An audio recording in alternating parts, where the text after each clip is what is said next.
Single Dad saw little twin girls abandoned on the road on Christmas Eve, and the truth left him. The road stretched out endlessly in front of him, a ribbon of ice and shadow winding through the quiet countryside. Michael Brennan tightened his grip on the steering wheel, the old truck's wipers squeaking as they fought against the heavy snowfall. It was Christmas Eve, but for Michael the night carried no joy, no warmth, only silence. For 3 long years this had been his ritual, driving aimlessly through back roads, running from the suffocating emptiness of a home that had once been full of laughter. He thought he knew loneliness, but that night fate had other plans. Through the blizzard, 2 tiny figures appeared, faint shapes huddled close together on the shoulder of Route 47. At first, Michael thought the storm was playing tricks on him, snow swirling into illusions. But as his headlights caught them more clearly, his stomach twisted. These weren't shadows. They were children. Slamming on the brakes, his truck skidded slightly before stopping. Heart pounding, Michael threw it into park and turned on the hazard lights. The world outside was brutal, the wind cutting like knives, snow piling up fast. But he didn't hesitate. His instincts, sharpened during years as a sheriff's deputy, screamed louder than the storm itself.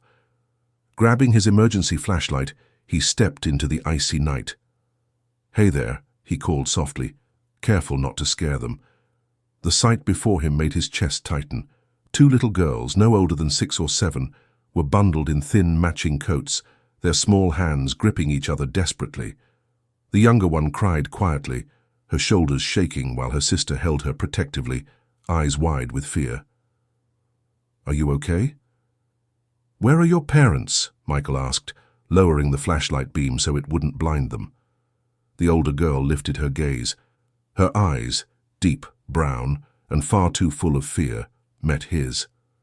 Snowflakes clung to her hair. Her lips had turned blue. Our aunt," she stammered. "She said to wait here. She said someone would come." Michael's stomach dropped. He swept the road with his light. No houses, no cars, no adults. Just woods, silence, and snow. The nearest home was at least 2 miles away, and in this weather it might as well have been 20. "How long have you been waiting?" he asked gently. The smaller girl's voice was so faint he had to lean close. Since the sun was up." Michael's breath caught. He checked his watch. Past 7 in the evening.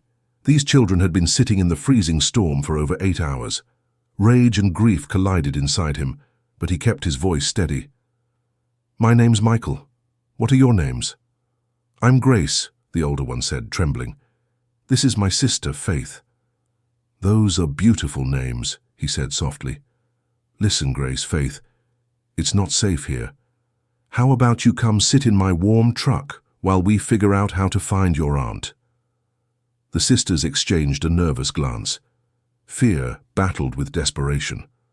Michael pulled out his phone, showing them his lock screen, an old photo of him in uniform. "I used to be a police officer," he explained, kneeling in the snow so he was eye level with them. "I promise, I just want to help. You must be so cold." Grace studied him with a seriousness far beyond her years. Finally, she nodded. Michael helped them up gently, shocked at how light they felt. They were shivering violently as he guided them toward his truck. Something deep inside him stirred, something he thought had died with his own family. The warmth of the truck hit them like a miracle. Michael cranked the heater to full blast and pulled an emergency blanket from the glove compartment, wrapping it tightly around both girls. They huddled together on the passenger seat, their small bodies trembling less with every passing second. "Here," Michael said, unscrewing his thermos and pouring hot chocolate into the lid. "Sip slowly. Share it carefully." Grace accepted the cup first, her hands shaking, then passed it to Faith. The way they shared, without complaint, without hesitation, spoke volumes. Children should have been fighting over the first sip, but these two seemed to know that survival depended on fairness. Michael studied them, heart heavy. What kind of adult left children like this on a deserted road in a snowstorm? "Can you tell me your aunt's name?" he asked gently. Grace's voice wavered. "Aunt Carol." "But—" She hesitated, glancing at her sister before continuing. She's not really our aunt. She just told us to call her that. Faith added in a whisper. She didn't like us. She said we were too loud, and we ate too much food. Michael's grip tightened on the steering wheel. He'd seen plenty during his law enforcement years, but nothing made him angrier than cruelty toward children. Sweetheart, he said softly, where's your mum and dad? The truth came out in fragments, painful piece by painful piece. Their mother, Angela, had died suddenly 6 months ago from a brain aneurysm. Their father had signed away his rights long ago, before they could even remember him. Since then, the girls had been bounced from one foster home to another. The first family had been kind but couldn't keep them. The second had too many children already. And then came Carol. She got money for keeping us, Grace said bitterly, her voice far too knowing for a child her age. We heard her on the phone. She said we weren't worth the check she got. This morning, Faith whispered, her little body curling tighter under the blanket, she drove us out here. She said our real family was coming to get us. She told us to wait, but nobody came. The words pierced Michael like shards of glass. Faith's tear-filled eyes lifted to him. Maybe we're bad. Maybe that's why nobody wants us. Michael's heart broke all over again. He took a steadying breath, his voice firm but gentle. No, don't you ever think that. What happened to you is not your fault. Adults are supposed to protect children, not hurt them. Carol was wrong, and she'll never hurt you again. The girls stared at him, their expressions a mix of fear, exhaustion, and fragile hope. Michael drove carefully through the snow toward town. Every mile they traveled, his mind churned. He thought he'd already known heartbreak, losing his wife Catherine and their daughter Sophie 3 years ago. But looking at Grace and Faith, abandoned and forgotten, opened a wound in him that felt terrifyingly familiar. He'd once lost everything he loved in a single moment. And now, sitting in his truck, he realized he could not lose these girls too. The Millbrook police station glowed faintly against the storm, its windows fogged with heat and light. Michael guided the truck into the lot, his tires crunching over the packed snow. Grace and Faith stirred as he parked, their wide eyes scanning the unfamiliar building. Inside, Deputy Janet Walker looked up in surprise as the door opened. She was one of Michael's old colleagues, still working the holiday shift with a skeleton crew. "Michael, what on earth are you doing out in this weather?" she asked. Then her eyes fell on the 2 little girls clinging to his coat. Her voice softened instantly. "And who are these sweethearts?" Michael explained the situation in clipped, steady tones. Years of training allowed him to sound professional, though inside his fury burned like fire. Every detail he shared made Janet's jaw tighten further. By the time he finished, she was already on the phone, calling Child Protective Services, logging the report and notifying the sheriff's office. But the news wasn't good. "Half the county's roads are shut down," Janet told him quietly when the girls were occupied with a puzzle in the break room. "Emergency foster families are full. The only place open tonight is the county shelter." Michael knew what that meant. He'd seen the shelter before on Christmas Eve, overcrowded, chaotic, full of struggling adults and frightened children. It was no place for Grace and Faith, not after everything they had endured. He glanced through the glass into the break room. Grace sat patiently guiding her sister through the puzzle pieces, protective even in safety. Faith leaned against her, tired but content to be warm. Something inside Michael, something that had been frozen for years, cracked open. "I'll take them," he said firmly. Janet blinked. "Michael, I still have my foster certification. Catherine and I applied years ago when we thought fostering might be our only chance at a family." His voice wavered for a second at his late wife's name, but he pressed on. "It's still valid. I renewed it every year." Janet studied him carefully. "Are you sure it's Christmas? You know how hard this time of year is for you." Michael's eyes returned to the twins. "They need somewhere safe tonight. I have space, and I won't let them spend Christmas in a shelter." After a long pause, Janet nodded. "All right. Given the emergency, I'll expedite the paperwork. But Michael, this might be more than just one night." "I know," he said quietly, "and I'm prepared." Hours later, Michael's truck rolled back toward his house, the girls asleep in the passenger seat. He drove through the darkened streets with a mix of fear and determination. For 3 years, his home had been a museum of grief. Catherine's mug untouched by the sink, Sophie's drawing still taped to the refrigerator. He'd kept it clean, functional, but lifeless. Now, with 2 children breathing softly beside him, something felt different. The silence wasn't so heavy. The house wasn't just waiting for ghosts anymore. He pulled into the driveway and cut the engine. Faith stirred, rubbing her eyes. "Is this your house?" she whispered. "Yes," Michael said softly. Grace looked up at the warmly lit windows. "It looks like a happy house." Michael swallowed hard. If only she knew. Michael opened the front door, the familiar creak echoing through the quiet house. For years that sound had only reminded him of absence. Tonight, it carried something new, possibility. He led Grace and Faith inside, turning up the thermostat as the furnace rumbled awake. The warmth spread quickly through the hallway, and the girls looked around with cautious wonder, their eyes darting from the Christmas tree in the living room to the photographs still hanging on the walls. "Would you like to see your room?" Michael asked gently. The words caught in his throat. For 3 years, there had been one door upstairs he hadn't opened, the door to Sophie's room. Behind it was a perfectly preserved world. Every stuffed animal, every drawing, every crayon-marked calendar page frozen in time. He'd protected it like a shrine, unable to move forward, unwilling to erase his daughter's presence. But tonight was different. Grace and Faith needed somewhere safe to sleep, and somehow Michael knew Sophie would want them to have it. His hand trembled as he reached for the doorknob. When the door swung open, the room glowed softly in the light from the hall. The pink walls, the shelves full of books, the teddy bear on the pillow.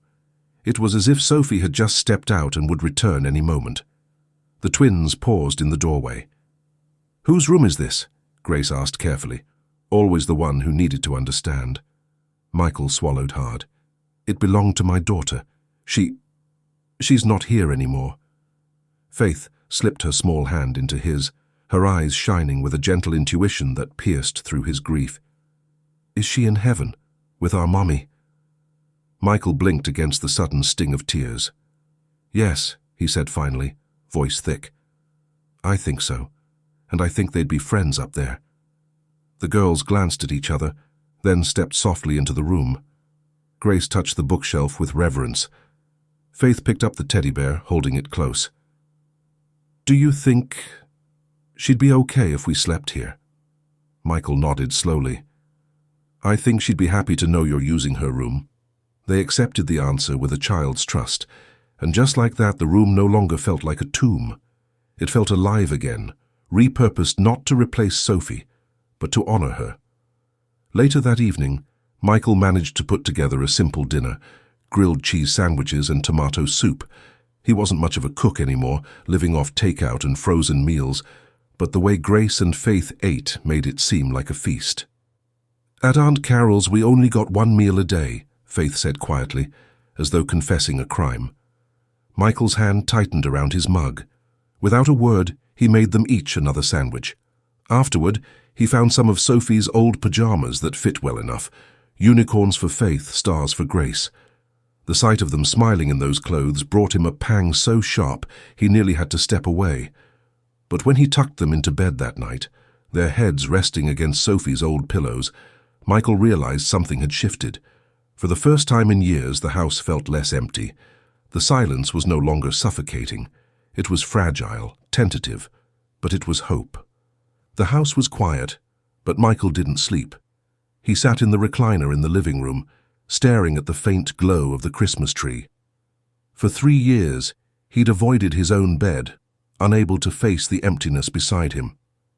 Tonight, though, his heart wouldn't let him close his eyes. Around 3 a.m., a soft whimper broke through the silence. Michael was on his feet instantly, following the sound upstairs. He found Faith sitting up in bed, tears streaking her face, while Grace tried to comfort her. "What's wrong?" Michael asked gently, sitting on the edge of the bed. Faith clung to the blanket. I dreamed we were back on the road. Nobody came. We waited and waited, but nobody ever came. Michael's chest tightened. He gathered her into his arms, Grace pressing close to his other side. You're safe now. You're not on that road anymore. You're here. You're warm. And you're safe. Grace's voice was small, uncertain. But what if you decide you don't want us either? Aunt Carol said nobody would want us. She said we were too much trouble. Michael's throat ached, but his voice stayed steady. Listen to me. You are not too much trouble. You are not too much work. You are brave, kind, and smart, and as long as you need a place to stay, you're welcome here. Do you understand? The girls nodded slowly, their tears easing as they leaned against him. Michael stayed with them until they fell back asleep, their breathing finally even. He remained for a while longer, keeping watch, standing guard over their dreams in the way he wished someone could have guarded his own family. When morning came, whispers and giggles drifted from the living room. Michael followed the sound to find the girls staring wide-eyed at the tree. "Santa found us," Faith exclaimed when she saw him. "He knew we were here." Michael managed a smile. He always does. The girls tore into the presents beneath the tree, gifts Michael had bought years ago for Sophie, tucked away in the garage and untouched ever since. Books that made Grace's eyes light up, art supplies that made Faith squeal with delight, dolls that they immediately named sisters, board games they promised to play together. Each gift, once a painful reminder of what he'd lost, now brought life back into the room. Michael watched as laughter filled the house, so unfamiliar yet so achingly needed. Grace carefully folded each piece of wrapping paper, smoothing it as though it were treasure.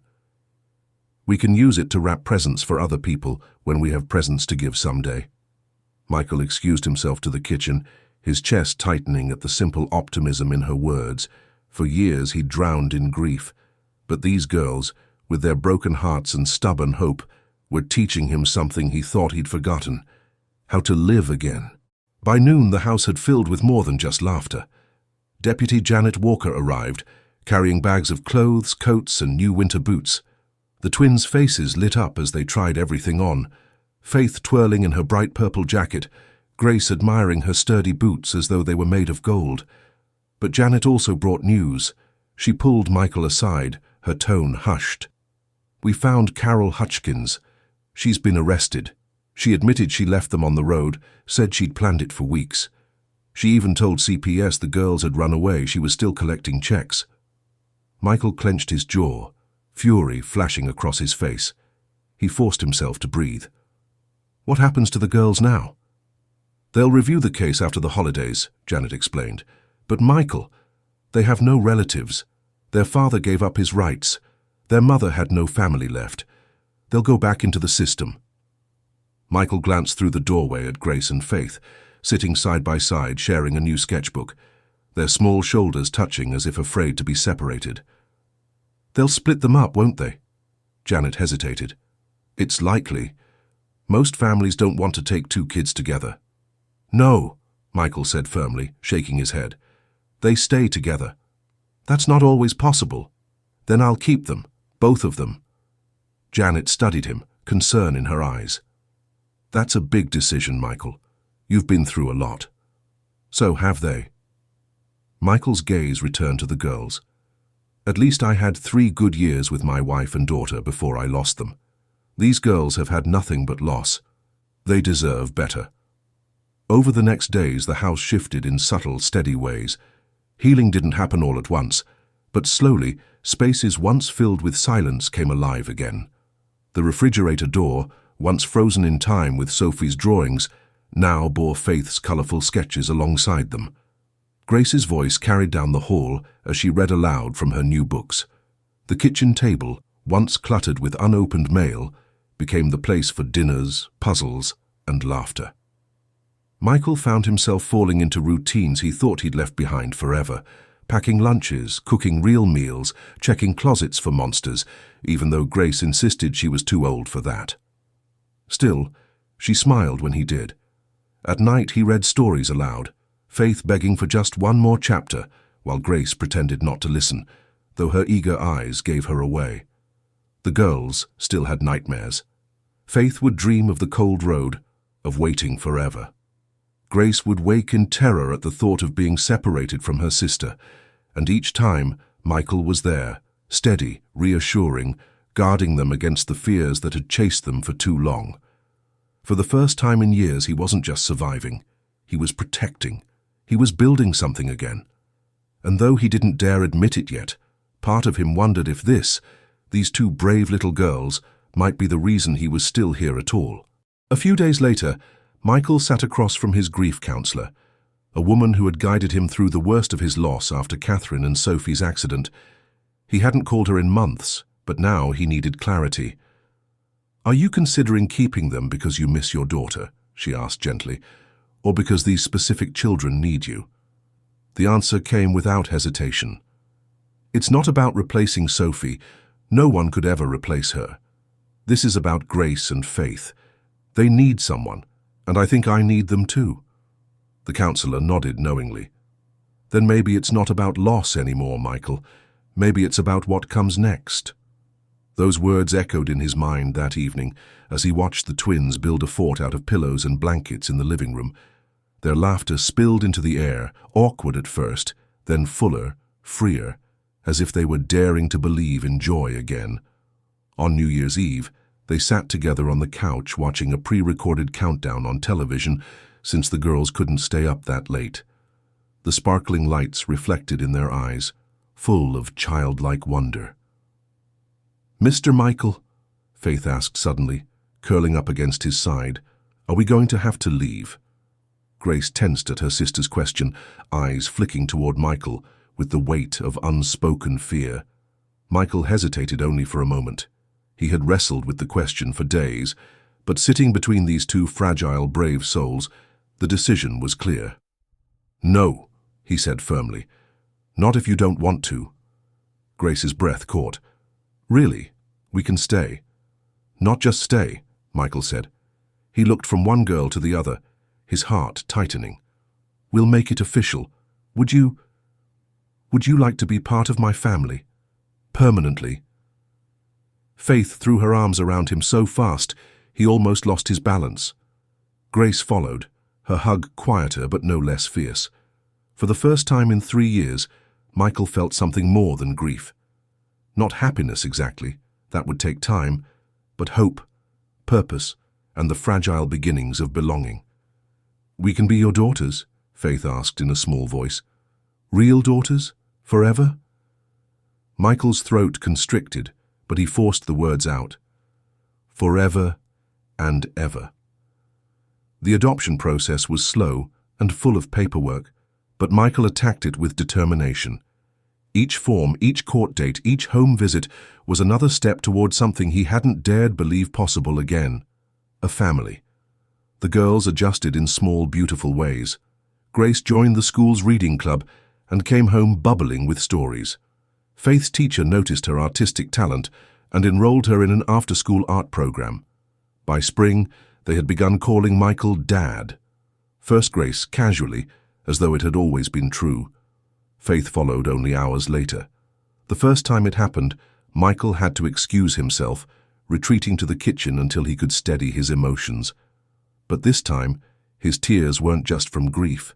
They were from joy, the realization that he could be a father again without betraying the memory of the daughter he had lost. Spring arrived slowly, the snow melting into soft earth, and with it came a shift Michael hadn't expected. The house, once hollow and heavy with silence, now pulsed with life. Catherine's sister Laura visited one afternoon. She'd always worried about Michael, how he drifted like a ghost through his days after the accident. When she walked in and saw Grace and Faith laughing at the kitchen table, crayons scattered across the surface, she pulled Michael aside. "Are you sure about this?" she asked quietly. "Taking on so much so soon?" Michael glanced toward the girls. Faith was showing Grace how to blend colors for a sunset drawing, while Grace patiently corrected her sister's spelling on a homemade welcome spring sign. The sight made his chest swell with something he hadn't felt in years. "They're not replacing Sophie," he said firmly. Laura studied him carefully, I know, but are you ready? Michael's voice softened. No one could ever replace Sophie. She's part of me, part of us forever. But my heart, it's bigger than I thought. There's room for them too. Laura's eyes shimmered as she placed a hand on his shoulder. Then I think Catherine would be proud of you. By summer, the adoption hearings had begun. The girls dressed in their nicest clothes for court, holding Michael's hand so tightly that his fingers went numb. When the judge asked if they wanted to become part of Michael's family, Grace's voice rang clear. Yes, please. Faith added, forever and ever. Michael's chest ached as the judge smiled and nodded, making it official. Life didn't magically become perfect. The girls still carried scars from their past. Sometimes Faith would wake in the night, convinced she'd been left behind again. Grace occasionally grew quiet, withdrawing as though bracing for the moment everything would be taken away. But Michael was always there, steady, patient, refusing to let them face those fears alone. Together they began creating new traditions.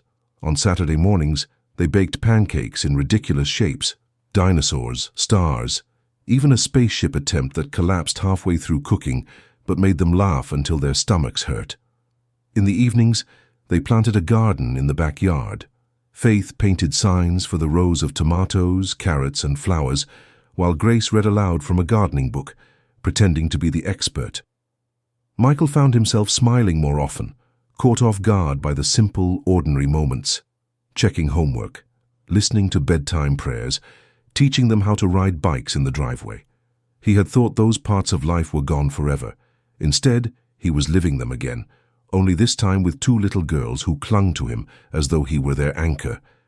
And in truth, they were his anchor too, because as much as Grace and Faith needed a father, Michael was realizing, perhaps more each day, that he needed daughters just as much. By the time autumn rolled in, the Brennan house looked and sounded nothing like it had the Christmas before.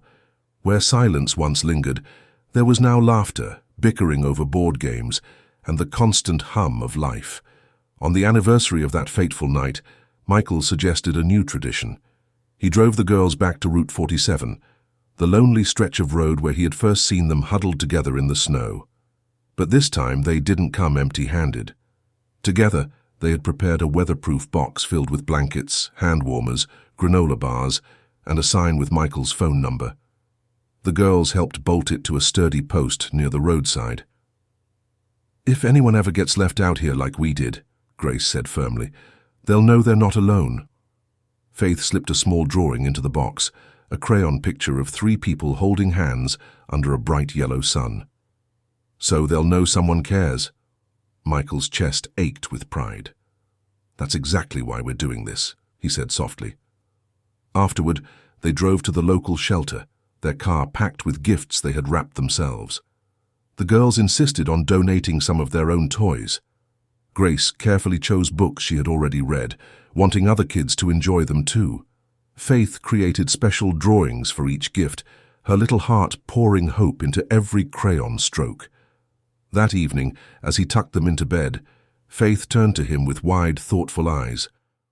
"Daddy, I think Sophie sent us to you." Grace nodded solemnly. "So you wouldn't be alone on Christmas anymore, and so we wouldn't be alone either. She knew we needed each other." Michael felt his throat tighten. He kissed their foreheads softly. "I think you might be right." Grace hesitated, then asked, "Is it okay if we talk about her? Does it make you too sad?" Michael shook his head. "No, sweetheart. It makes me happy. Sophie is part of our family story, just like your mum is. We can talk about them whenever you want." Later that night, as he stood in the doorway watching the twins sleep, he whispered a quiet thank you to Catherine for teaching him love, to Sophie for showing him joy, and to Angela, the girl's late mother, for bringing Grace and Faith into the world.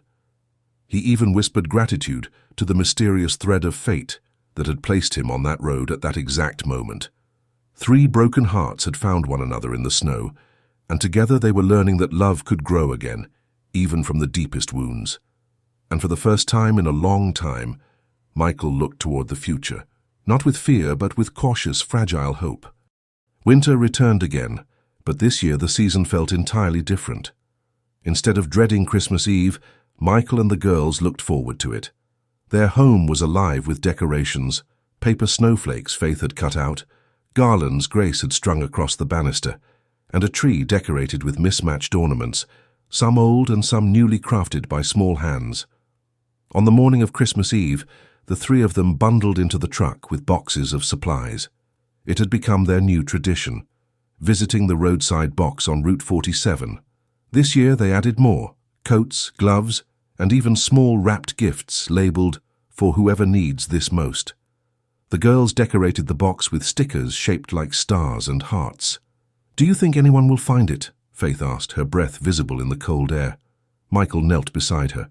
"I think the right person will, and even if they don't need what's inside, they'll know they're not forgotten." From there they spent the afternoon serving dinner at the community center.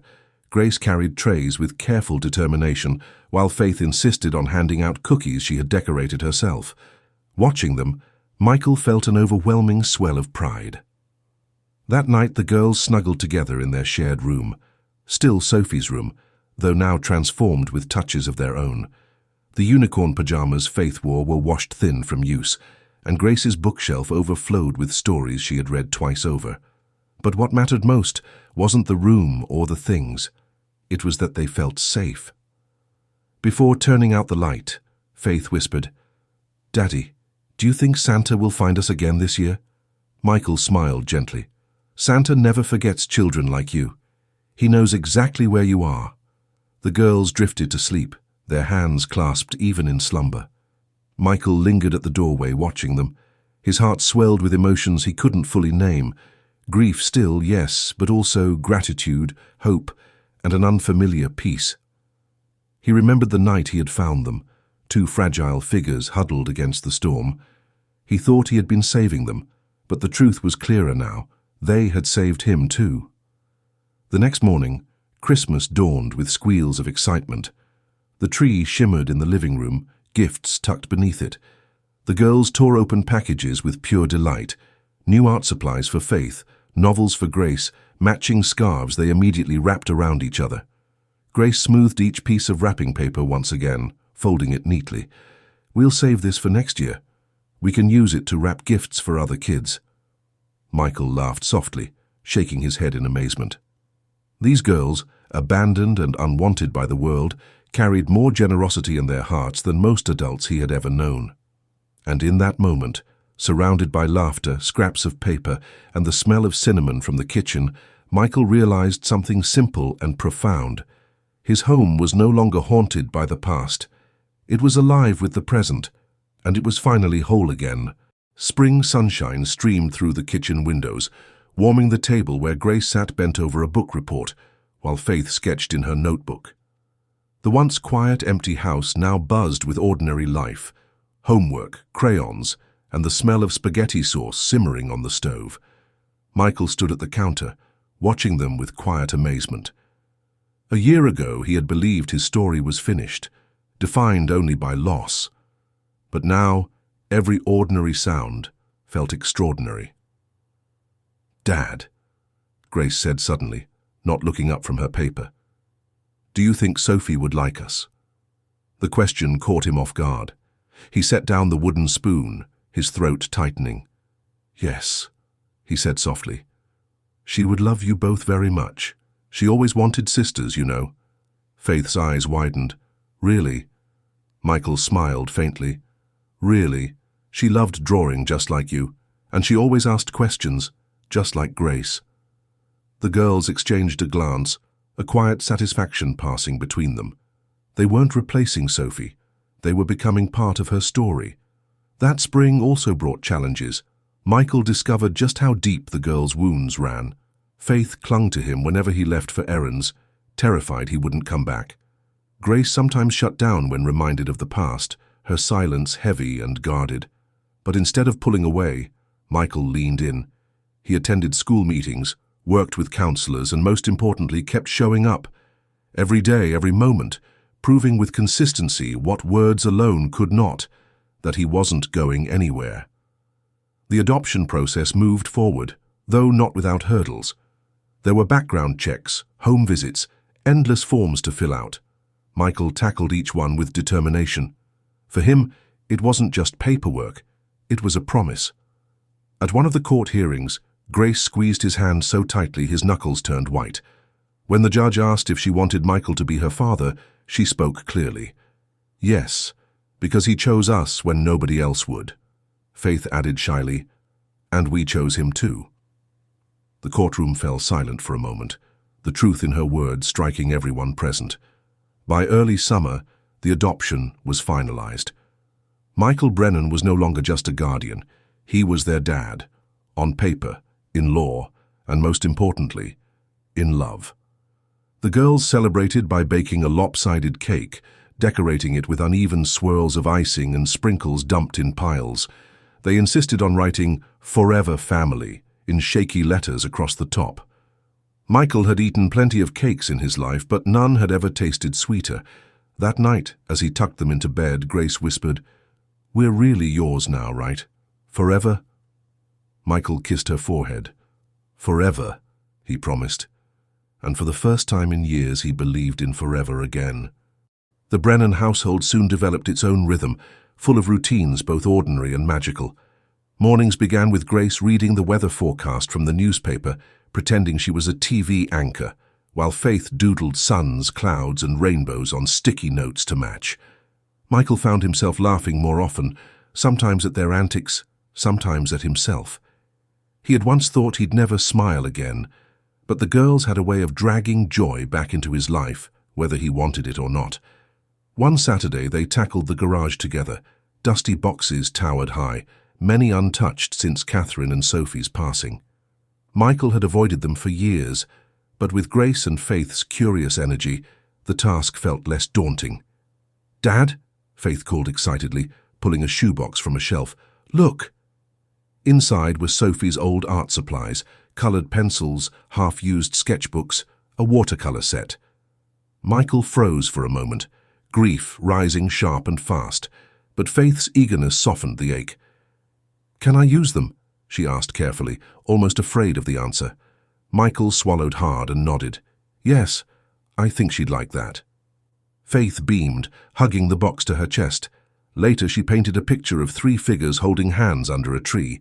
She added a 4th figure in the sky, a small girl with wings watching over them. "That's Sophie," she explained proudly. Michael's vision blurred, but he managed a smile. "It's perfect." Grace, meanwhile, discovered a box of Sophie's favorite books. She stacked them neatly in her room, promising to read every single one. "It'll be like getting to know her," she said matter-of-factly. That night, as Michael watched them asleep, Sophie's belongings scattered lovingly between their rooms. Something settled in his heart. His daughter wasn't being replaced. She was being remembered, honored, and woven into a larger story. The girls thrived in school. Grace excelled in reading club, often coming home bursting with excitement to share new stories. Faith's art teacher enrolled her in an advanced program, praising her ability to capture emotion with simple lines and colors. And Michael, he began to breathe again. Not just survive, not just endure, but live. There were still hard days, anniversaries that reopened wounds, nights when nightmares pulled the girls from sleep, moments when grief ambushed him out of nowhere. But now, he wasn't walking through those moments alone. On Father's Day, the girls presented him with homemade cards. Grace's was covered with careful words. "Thank you for choosing us. Thank you for being the best dad." Faith's was filled with bright drawings, Michael holding their hands, a smiling son, and an angel labeled Sophie. But it was what Faith said that undid him completely. "Our teacher asked us to write about our heroes. I wrote about you, because you didn't just save us from the cold. You saved us from being alone forever." Michael gathered them both into his arms, unable to speak. For the first time in years, his heart felt not just full, but overflowing. Summer stretched long and golden, the kind of season Michael once thought he'd never enjoy again. Now it brimmed with bike rides, backyard barbecues, and evenings chasing fireflies. One afternoon, Michael watched from the porch as the girls raced across the lawn, laughing breathlessly. Faith carried a jar glowing with fireflies, while Grace shouted instructions about which ones to catch. Their joy was contagious, pure, unfiltered life. Laura, Catherine's sister, visited again. She stood beside Michael, watching the girls. "They look so happy," she said softly. Michael nodded. "They are. And so am I." Laura studied him, her expression tender. "I was worried, you know, that you were rushing into this out of grief." "I was worried too," Michael admitted. "But it isn't about filling an empty space. It's about realizing my heart still has room. Sophie will always be part of me, but Grace and Faith, they're part of me now too." Laura smiled faintly, her eyes glistening. "Catherine would have loved them." Michael's chest tightened, but instead of pain there was warmth. "I know," he whispered. By autumn, the family had settled into school routines. Michael helped with science projects and spelling lists, learning once again the daily rhythm of fatherhood.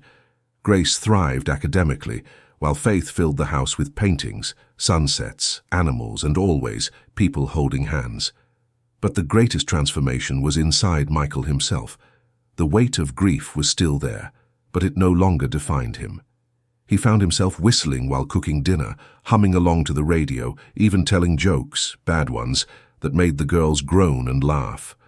One evening, as they ate dinner together, Grace suddenly asked, "Dad, do you ever wish it was just you and Sophie still?" Michael set down his fork, startled by the question. The room grew quiet, Faith's wide eyes fixed on him. He took a deep breath. "I'll always wish Sophie was still here.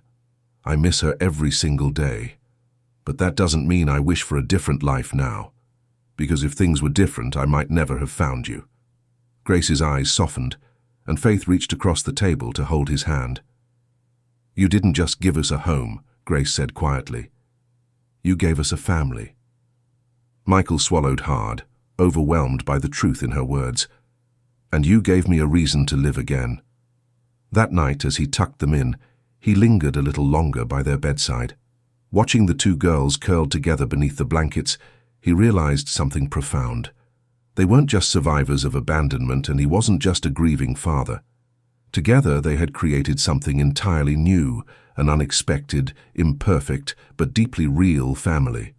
And in the soft glow of the nightlight, Michael understood. Love had not abandoned him. It had simply waited, until Grace and Faith walked into his life on a snowy Christmas Eve. As the second Christmas approached, the Brennan household buzzed with anticipation.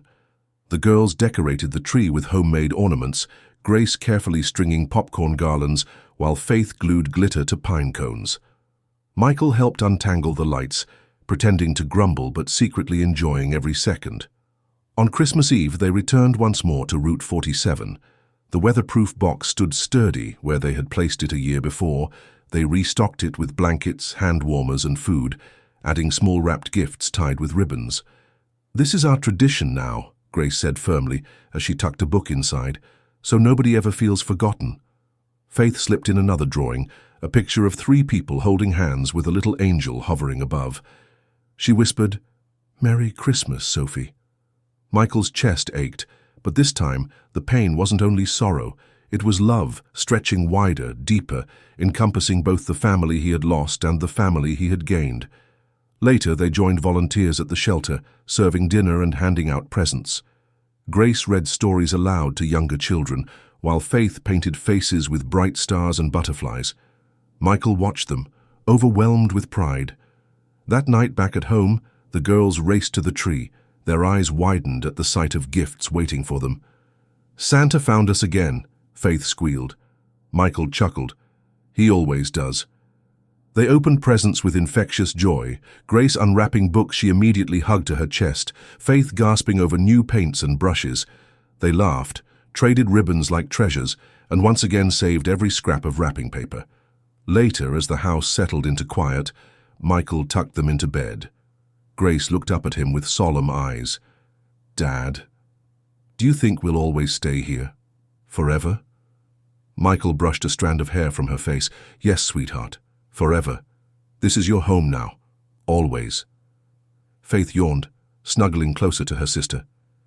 "We're your real daughters, right?" Michael's heart swelled. "Yes, real daughters. forever and ever. As he turned off the light, he paused at the doorway. For the first time in years, Christmas didn't feel like a season of loss. It felt like a celebration of what had been found. The next morning, they started another tradition.